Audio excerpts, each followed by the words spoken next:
أهلا بيكم وفيديو جديد.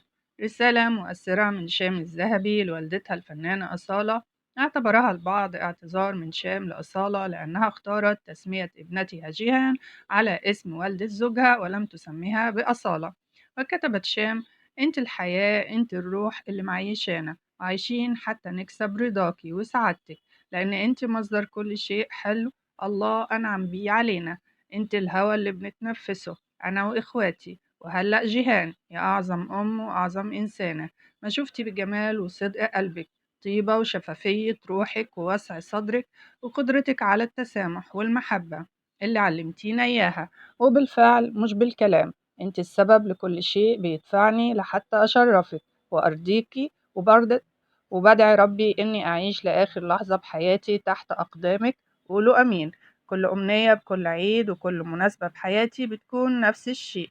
الله يحفظك ويحميكي من كل شر ويخليكي تاج فوق راس ولادك وعيلتك كلها كل